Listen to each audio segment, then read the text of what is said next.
Yadda za ka gane budurwarka son gaskiya take yi ko yaudararka take yi.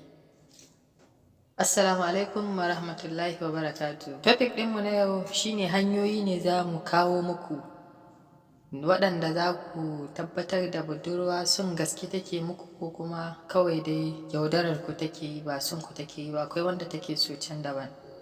Kamar yadda kuka sani waɗannan hanyoyi ne waɗanda ko in ce waɗannan alamomi ne waɗanda idan ka ga budurwarka idan ka fahimci waɗannan alamomin to 90% gaskiya sunka take yi. Amma hayya muna ƙara faɗa muku abubuwan da za mu kawo majority kenan.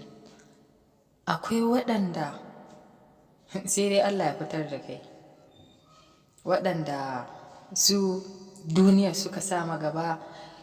Maybe ma kamin ka kalli wannan bidiyon kai a matsayin kai da kake so ka tabbatar da yarinya tana son ka, maybe ta riga ka gani, to za ta yi applying ɗin waɗannan characters ɗin.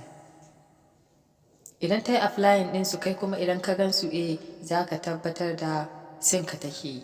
To ka ga wannan za ka yi amfani da hankalinka ne. Idan ka yi amfani da hankalinka sai ka duba ka ga shin wannan halayen da take nuna ma daga cikin rayuwanta halayen suke koko dai no ta yi applying ɗin su ne ta asalin ɓoye asalin abin da ke cikin ranta, kawai ta yi applying ɗin su ne domin ta cimma wani bukata. Jin kunya tana daga cikin alamominsu. Ya zamana tana ɗan jin kunyar ka ta yi wani abu na sakin layi ko wani abu wanda bai kamata ba a gabanka, shine alama na farko.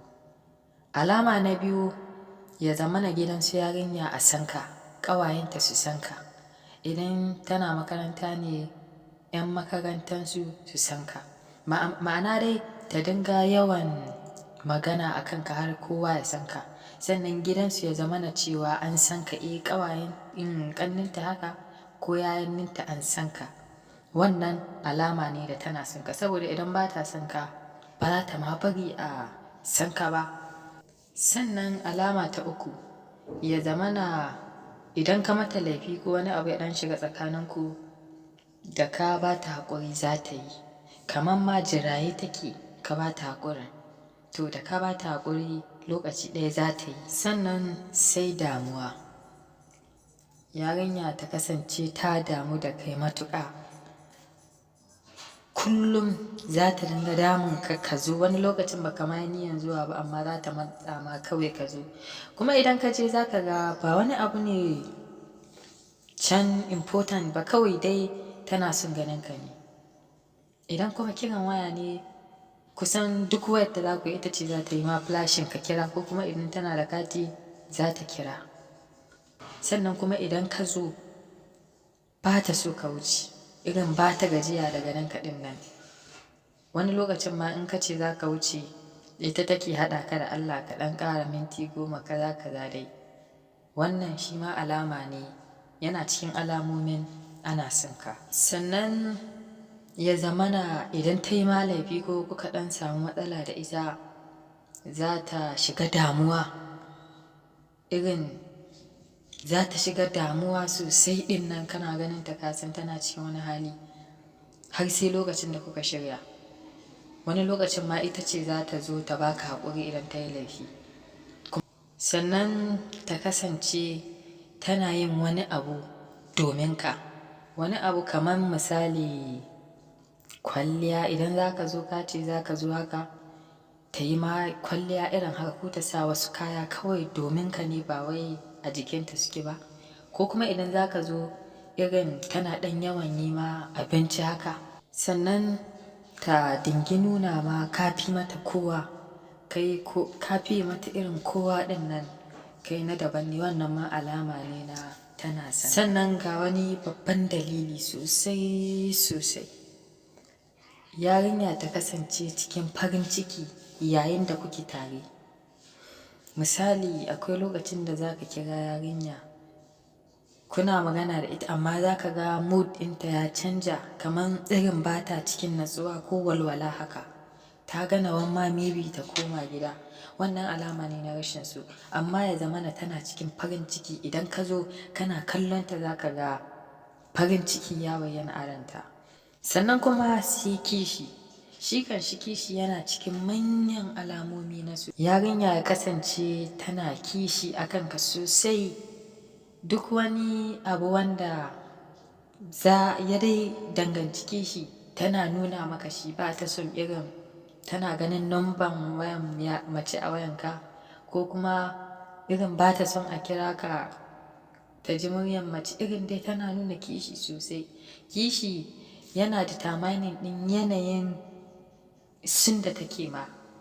Ta hanyar kishi za ka fahimci yawan sun, yawan kishin da za ta nuna ma, yawan sun da take ma a ranta. To wani lokacin maza suna damuwa sosai kishi, mace in ta cika kishi. A gaskiya kishi so ne. Sannan ga wani babban dalili kuma, yarinya ya kasance tana yi ma maganar rayuwarku ta gobe, ma'ana ta dinga yi ma maganar aure. Irin idan kuka yi aure za a yi kaza, za ku haifi ɗan ɗa, za ku sa mai suna kaza. Irin ta san kaman garanti za ku yi aure ɗin nan. To wannan ma babban hujja ce na yarinya tana son ka.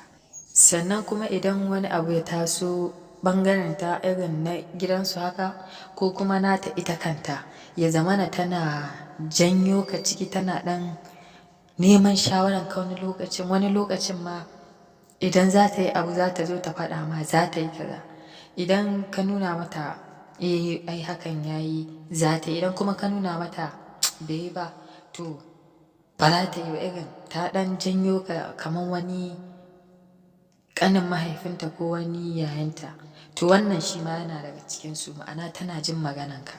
Sannan kuma ya kasance abubuwan naka na ɓangaren naka ko na gidanku tana ɗan cusa kanta ciki.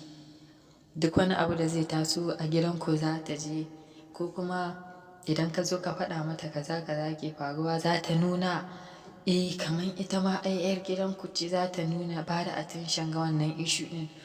Irin ta dai nuna ta ɗan cusa kanta cikin ahalinka.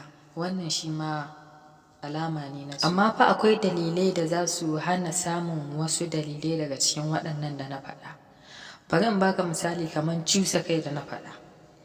Cusa kai, characters, akwai kowa da yanayin characters nashi.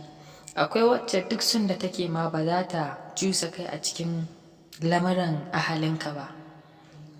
Irin iya naka za ta, ita ba abin da ya shafe ta da ahalinka. Akwai wadda haka rayuwanta yake, irin ba ta sa kai inda ba a sa ta ba. Wannan kaga ba za ka ce ba ta son ka barin ba ta cusa kai ba. In dai ta ɗan nuna lamuranka nata ne, to wannan tana son ka. Waɗannan dalilan kamar yadda na faɗa, akwai waɗanda ba za a same su duka ba saboda wani dalili. To waɗanne ne ba za a samu duka ba, waɗanne ne za a samu duka. Yanzu za mu faɗa muku dalili 5 waɗanda garanti dole ne, komi kunyan yarinya, komi yadda ta saba da so, ko bata ma saba da son ba, ko sabon shige ne, dole za ka ga waɗannan dalilan. Yanzu za mu faɗa muku waɗannan dalilan. Dalili na farko, yarinya ya kasance ta fifita ka akan samarinta. Ta fifita ka, ko kuma ba ma ta kula kowa sai kai. Duk yana faruwa. Dalili na biyu, ka ga farin ciki cikin idanunta yayin da kuke magana, ko kuma yayin da kuna tare da ita. Wannan shi ma dalilin so ne, dole sai ka gan shi. Sannan ta dinga ma, idan kuna magana ta dinga baka labarin rayuwanku ta gobe. Sannan sai dalili na ƙarshe. Dalilin nan na ƙarshe, ya zamana ba ta son farin cikin, ba ta son baƙin cikinka. Da fatan kowa ji daɗin wannan maudu'in. Kuma idan ka yaba ɗan ƙoƙarinmu, da Allah ka taɓa mana like.